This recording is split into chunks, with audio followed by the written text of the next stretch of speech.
Hello everyone, welcome to my channel. Today we are going to see the first chapter of Hornbill, English subject Hornbill book, that is the portrait of a lady. Now the word portrait means image, picture, that is the word portrait.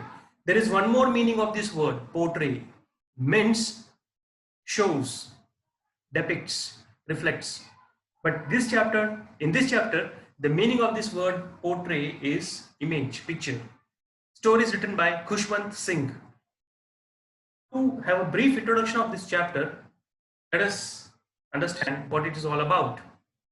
The story is all about the grandmother of the writer. The writer had seen his grandmother since his childhood. But one thing that troubles him is that people tell that his grandmother was once a very young and pretty. But author finds that since his childhood, for the last 20 years, he had seen his grandmother looking the same. There is no change.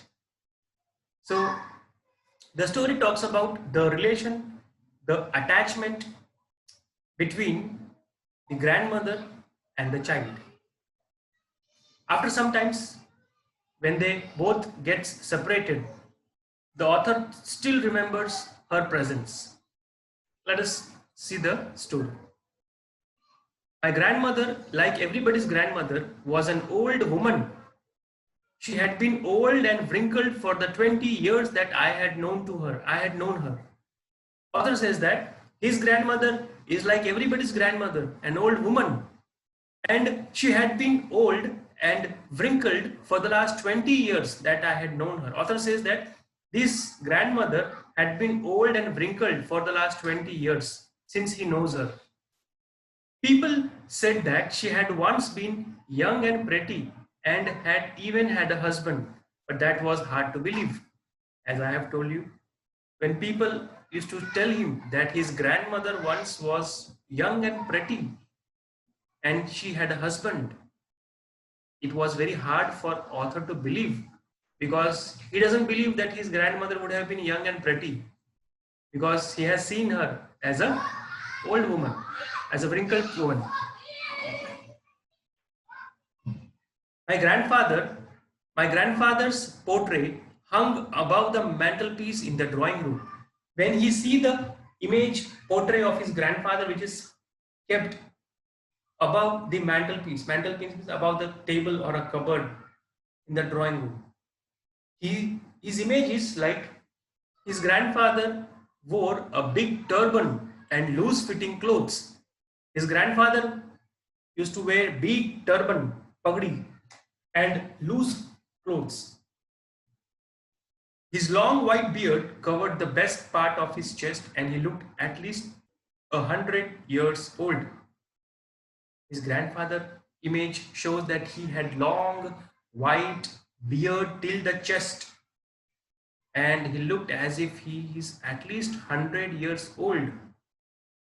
He did not look the sort of person who would have a wife or children. When author used to look the portrait of his grandfather, he used to think that the grandfather would not have a wife or a children. That much old he used to look. Instead, he looked as if he could only have lots and lots of grandchildren. When author used to look at his grandfather's image, he used to think that he could not have wife or children, but he could have lots and lots of grandchildren. Very old man. As for my grandmother, being young and pretty, the thought was almost revolting. For grandmother, if somebody says that she was young and pretty, this idea, this thought was like revolting for author. Means if somebody used to say that his grandmother was young and pretty, these words used to fight in his mind, because he could not believe that his grandmother was young. Since his childhood, he had seen her old. She often told us of the games she used to play as a child. That seemed quite absurd and undignified on her part, and we treated it like the fables of the prophets she used to tell us. Grandmother also told about the games which she used to play when she was a child. And this was like quite absurd. Absurd means it was like illogical. When grandmother used to talk about the games that she used to play, it was like illogical for author. He never understood what games she was talking about. And it was like undignified on her part. It was not having any dignity. And author says that he used to, along with his family members, he used to treat it like the fables of the prophets she used to tell us. Fables means examples, and prophet means the messenger of God. So when she used to talk about the stories, author used to think like a fable, like an example of the prophets. She had always been short and fat and slightly bent. This is the description of his grandmother. She was short, heighted, fat, and slightly bent. Bent means she was an old woman, so she was bent. Her face was a crisscross of wrinkles running from everywhere to everywhere. Her full skin, her body, face, everywhere. It was wrinkled. No, we were certain she had always been as we had known her. Author says that she has always been the same since he knows her. Old, so terribly old that she could not have grown older and had stayed at the same age for 20 years. Author says that she has been so old that now she cannot grow much older, and she had stayed in this same age for 20 years. Since for the last 20 years she had been of the same age. She could never have been pretty, but she was always beautiful. Author doesn't digest this fact that his grandmother was young and pretty. But yes, he do accept that his grandmother was always beautiful. She hobbled about the house in spotless. The word hobbled means she was not able to walk very perfectly, very firmly, very erectly, like how we walk, young people. She was grandmother, old age person, old age woman. She was bent, so she used to take the support and she used to walk very slowly by shaking. Her body used to shake, her legs used to shake. That is hobbling. She used to hobble about the house in spotless white. Spotless white means she was wearing white color dress, white color sari, with one hand resting on her vest to balance her stoop. Stoop means she was bent forward. So she kept one hand on her vest always so that she can manage her balance and doesn't fall. As she was bent, she used to walk, so one hand was kept on the vest and the other telling the beads of her rosary, and the other hand was busy in the telling of beads of rosary. Rosary, beads of rosary means mala japna. In religion, in Hindu religion, we see this practice. The old age people, old age woman, they take one mala and they count the beads of it. Mala japna. That is called beads of rosary. So she used to say the prayer by closing her eyes, not loudly, very quietly, calmly in her mouth itself, counting the beads. Her silver locks were scattered untidily over her pale, puckered face, and the silver lock, the silver necklace, or the silver uh, jewelry that she was wearing in her around her neck, that used to come over her face because she was bent. So that used to uh, always used to come over her pale color face, and her lips constantly moved in inaudible prayer, and her lips always used to say prayer which was inaudible. Yes, she was beautiful. That is why author calls his grandmother as beautiful. And also, author compares his grandmother with the winter landscape in the mountains, an expanse of pure white serenity. If you see the word expanse means very large, very long, very huge, and serenity means very calm, very peace. His grandmother was always wearing white color, spotless sari. She was always quiet, very peaceful in nature.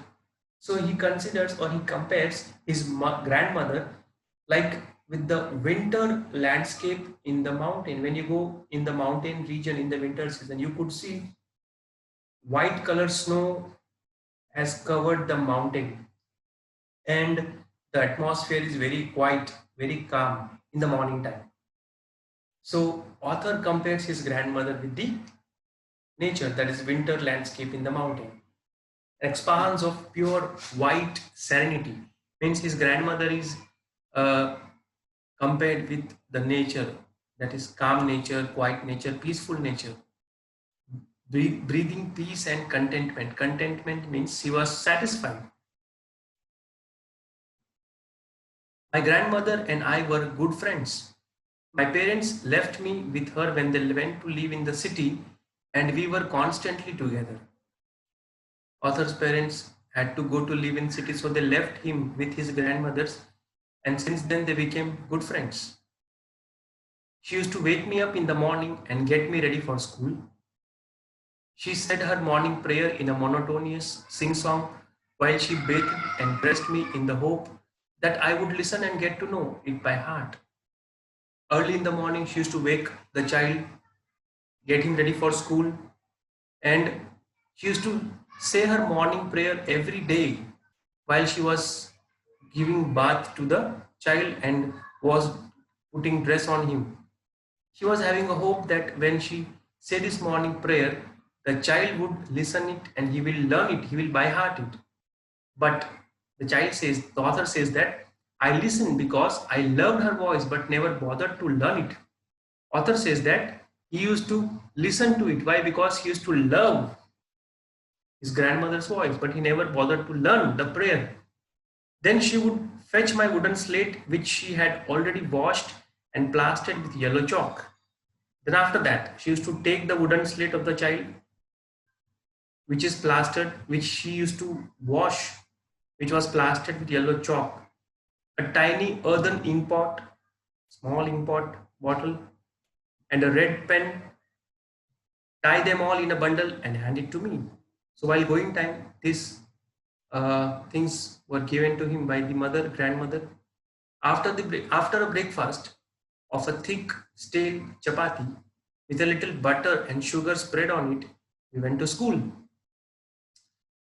In the breakfast time, stale chapatis, thick stale chapatis, little butter and sugar was applied on it.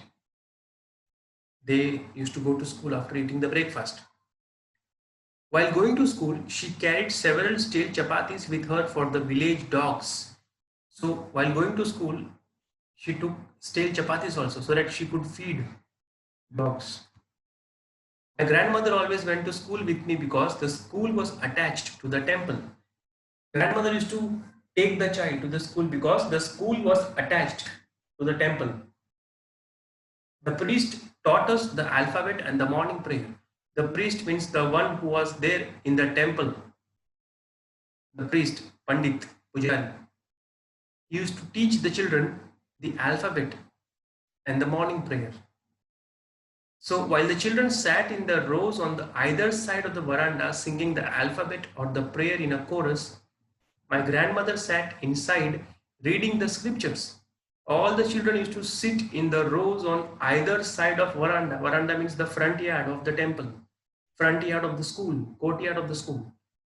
Children used to sit in the courtyard in a line where they used to sing alphabet, where they used to recite prayers in a chorus. Chorus means in a group. That time, grandmother used to sit inside the temple reading the scriptures. Scripture means holy books. When we had both finished, we would walk back together. After the school is over, after grandmother's temple worshipping is over, they both used to return to their home. This time the village dogs would meet us at the temple door. So while coming back to home, the dogs used to wait near the temple door for grandmother. Why? Grandmother used to feed them with stale chapatis. They followed us to our home, growling and fighting with each other for the chapatis we threw to them. So this dog used to growl and fight with each other to get chapatis which were thrown by grandmother and the child. When my parents were comfortably settled in the city, they sent for us. Now after a few years, maybe after a couple of time had passed, parents settled comfortably in the city. And then they sent for us, means called they called the child and his grandmother to the city. And that was the turning point in their friendship. That was the climax in the friendship. Why? In the village, child was staying with his grandmother in the same house, in the same room. Grandmother used to take him to the school and bring him back from the school. Although we shared the same room, my grandmother no longer came to school with me. After going to cities, the condition was changed. They both stayed in the same room, but grandmother did not go to school with the child. I used to go to an English school in a motor bus. The child started going to school, English medium school, and in a bus. No grandmother. There were no dogs in the streets, and she took to feeding sparrows in the courtyard of her city house. And then no dogs also in the streets. So grandmother started feeding sparrows which used to come in the courtyard of their city house.